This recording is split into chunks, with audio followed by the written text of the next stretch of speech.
गुरुर्ब्रह्मा गुरुर्विष्णु गुरुर्देवो महेश्वरा गुरुर्साक्षात् परब्रह्म तस्मै श्री गुरुवे नमः। अखण्डमण्डलाकारं व्याप्तमेन चराचरं तत्पदं दर्शितं येन तस्मै श्री गुरुवे नमः।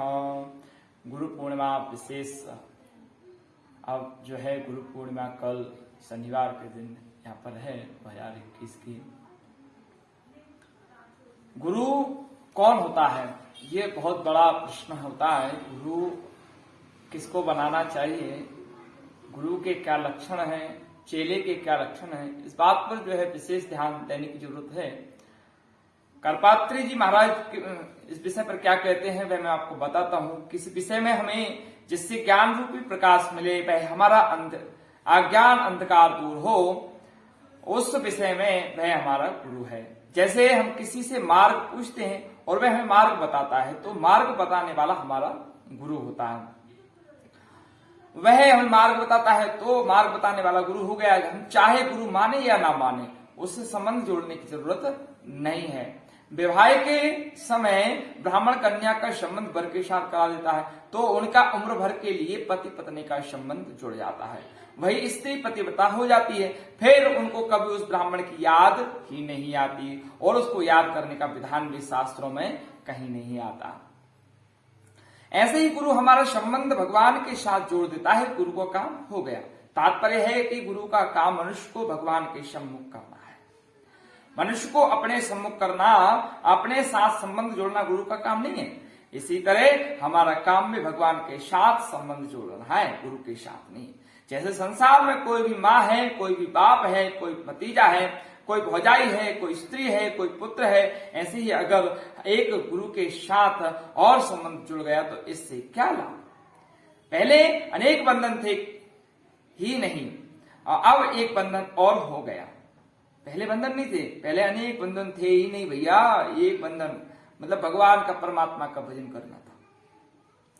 भगवान के साथ तो हमारा संबंध सदा से और स्वतः स्वाभाविक है, क्योंकि हम भगवान के सनातन अंश हैं। ममे वांसो जीव लोके जीव भूता सनातना, गीता का 15वें अध्याय में आता है। और भैया मानस में भी कहा गया, ईश्वर जीव, ईश्वर अंश जीव अविनाशी। गुरु उस भूले हुए संबंध की याद कराता है, कोई नया संबंध नहीं जोड़ता। मानस उत्तर में भी आता है इसका वर्णन। मैं प्राय एक पूछा करता हूं कि पहले बेटा होता है कि बाप। इसका उत्तर प्राय यही होता है कि बाप पहले होता है, परंतु वास्तव में देखा जाए तो पहले बेटा होता है फिर बाप होता है। कारण कि बेटा पैदा हुआ बिना उसका बाप नाम होगा ही नहीं। पहले वह मनुष्य पति है और जब बेटा जन्मता है तब उसका नाम बाप होता है। इसी तरह शिष्य को तब जब तत्व ज्ञान हो जाता है तब उसके मार्गदर्शक का नाम गुरु होता है। शिष्य को ज्ञान होने से पहले वह गुरु होता ही नहीं। भाई आपने गुरु दीक्षा दे दी, भले अच्छी बात है, लेकिन जब तक शिष्य को जो ज्ञान नहीं होगा ना, उससे आपको कोई लाभ नहीं है। गुरु गोविंद दो खड़े काके लागू पाए, बलहारी गुरु आपकी गोविंदियो बताए।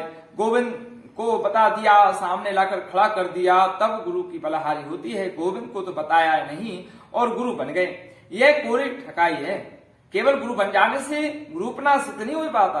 आप गुरु बन गए बस कहने की लाभ भैया दक्षिणा पानी दो और क्या है, नहीं, ये गुरु नहीं है। जिसके साथ गुरु की महिमा देखिए, जिसके साथ गोविंद भी खड़े हैं, गुरु गोविंद दो खड़े, अर्थात जिसने भगवान की प्राप्ति करवा दी, असली गुरु वही होता है जिसके मन में चेले के कल्याण की इच्छा हो। और चेला वह होता है जिसमें गुरु की भक्ति हो। अगर गुरु पहुंचा हुआ हो और शिष्य सच्चे हृदय से आज्ञा पालन करने वाला हो तो शिष्य का उद्धार होने में संदेह नहीं है। पारस केरा गुण किसा पलटा नहीं लोहा, कई तो निज पारस नहीं के बीच रहा छोहा। अगर पारस के स्पर्श लोहा सोना नहीं बना तो वह पारस असली पारस नहीं है, अथवा लोहा असली लोहा नहीं है, अथवा बीच में कोई आड़ है। इसी तरह अगर शिष्य को तत्व ज्ञान नहीं होता तो गुरु तत्व प्राप्त नहीं है, अथवा शिष्य आज्ञा पालन करने वाला नहीं है, अथवा बीच में कोई आड़े आ गया भैया। भाई ऐसे कई आ जाते हैं तो उस गुरु शिष्य में जो है झगड़ा करवा देते हैं। भाई गुरु अलग दिशा में चले जाता है, चेला अलग दिशा में चला जाता है। इससे दोनों जो है नरक में ठेला ढूंढना हो जाते हैं भैया। वास्तविक गुरु कौन है, ये विचार देखिए। वास्तविक गुरु वह होता है जिसमें केवल चेले के कल्याण की चिंता होती है। जिसके हृदय में हमारे कल्याण की चिंता ही नहीं, वह गुरु हमारा कैसे हुआ। जो हृदय से हमारा कल्याण चाहता है वही हमारा वास्तविक गुरु है, चाहे हम उसको गुरु माने या ना माने, और वह गुरु बने या ना बने, उसमें यह अच्छा नहीं होता मैं गुरु बन जाऊं। उसमें यह इच्छा नहीं होती कि मैं गुरु बन जाऊं। गुरु के मन में दूसरे मेरे को गुरु मान लें, मेरे चेले बन जाएं। जिसके मन में धन की इच्छा होती है वह धनदास होता है, गुरु नहीं होता। ये भी विशेष ध्यान रखना भैया। गुरु पूर्णिमा महोत्सव आ रहा है, कई लोग अपने चेला बनाएंगे भैया आपको, है ना, कई गुरु बनाएंगे भैया। गुरुओं से भी मेरा निवेदन है थोड़ा सा इस बात पर भी ध्यान दें, अपने शिष्य का विशेष ध्यान रखें भैया। आपने बना तो दिया, लेकिन वो किस मार्ग में जा रहा है, कैसे जा रहा है, उसका भी विशेष ध्यान रखें, तो निवेदन रहेगा मेरा, है ना। जैसे ऐसे ही जिसके मन में चेले की इच्छा होती है वह चेला दास होता है। जिसके मन में गुरु बनने की इच्छा है वह दूसरे के कल्याण नहीं कर सकता। जो चेले से रुपए चाहता है वह गुरु नहीं होता, प्रत्युत पोता चेला होता है। कारण कि चेले के पास रुपए हैं तो उसका चेला हुआ, रुपया और रुपये का चेला हुआ गुरु, तो यह गुरु वास्तव में पोता चेला ही हुआ। विचार करें, जो आपसे कुछ भी चाहता है वह क्या गुरु हो सकता है? नहीं हो सकता। जो आपसे कुछ भी धन चाहता है, मान बड़ाई चाहता है, आदर चाहता है, वह आपका चेला होता है, गुरु नहीं होता। सच्चे महात्मा को दुनिया की गरज नहीं होती, प्रत्युत दुनिया को ही उसकी गरज होती है। जिसको किसी की भी गरज नहीं होती वह वास्तविक गुरु होता है। कबीर जोगी जगत गुरु तजे जगत की आस, जो जग की आशा करे तो जगत गुरु वह दास। जो सच्चे संत महात्मा होते हैं उनको गुरु बनने का शौक नहीं होता, प्रत्युत दुनिया के उद्धार का शौक होता है। उनमें दुनिया के उद्धार की स्वाभाविक सच्ची लगन होती है। मैं भी अच्छे संत महात्माओं की खोज रहा हूं और मेरे को अच्छे संत महात्मा मिले भी हैं, परंतु उन्होंने कभी ऐसा नहीं कहा कि तुम मेरे चेला बन जाओ तो तुम्हारा कल्याण हो जाएगा। जिनको गुरु बनने का शौक है वही ऐसा प्रचार करते हैं कि गुरु बनाना बहुत जरूरी है, बिना गुरु के मुक्ति नहीं होती, आदि आदि भैया। कोई वर्तमान मनुष्य ही गुरु होना चाहिए, ऐसा कोई विधान नहीं है। सुखदेव जी महाराज हजारों वर्ष पहले हुए थे, पर उन्होंने चरणदास जी महाराज की दीक्षा दी और सच्चे शिष्य को अपने गुरु जो है अपने आप मिल जाते हैं, गुरु दीक्षा दे देते हैं। कारण कि चेला सच्चा होता है तो उसके लिए गुरु को ढूंढने की आवश्यकता नहीं होती, प्रत्युत गुरु अपने आप मिलता है।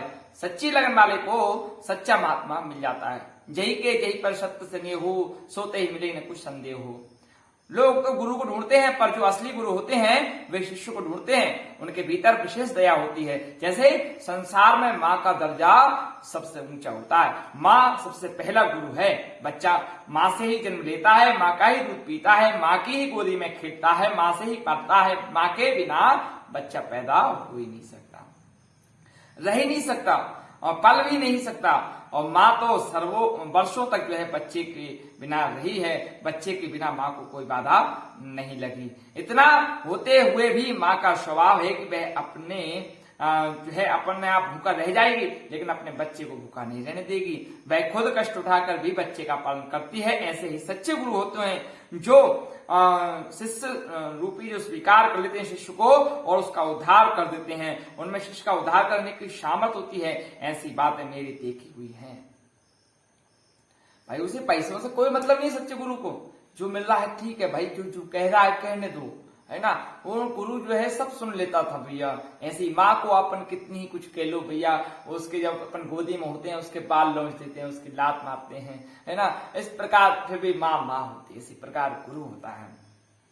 एक संत थे, वे दूसरे को जो है शिष्य ना मानकर मित्र ही मानते थे। उनके एक मित्र को कोई भयंकर बीमारी हो गई तो वह घबरा गए, दवाइयों से वह ठीक नहीं हुआ। उन संत ने उससे कहा कि तू अपनी बीमारी मेरे को दे दे।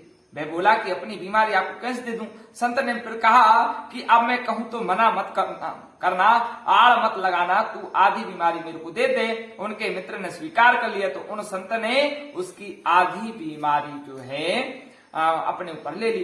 फिर बिना दवा किए उसकी पूरी बीमारी मिट गई। इस प्रकार जो समर्थ होते हैं वे गुरु बन सकते हैं, परंतु इतने समर्थ होने पर भी उन्होंने उम्र भर किसी को चेला नहीं बनाया। गुरु बनाने पर उसकी महिमा बताते हैं कि गुरु गोविंद से बढ़कर है। इसका नतीजा यह होता है कि चेला भगवान के भजन में न लगकर गुरु के भजन में लग जाता है। यह बड़े अनर्थ की नरकों में ले जाने वाली बात है। यह अच्छे संत की बात है। उनको चेलों ने भगवान से बढ़कर मानना शुरू कर दिया तो उन्होंने चेला बनाना छोड़ दिया और फिर उस पर उम्र भर में कभी चेला बनाया ही नहीं। कारण कि चेले भगवान को तो पकड़ लेते नहीं, गुरु को ही पकड़ लेते हैं।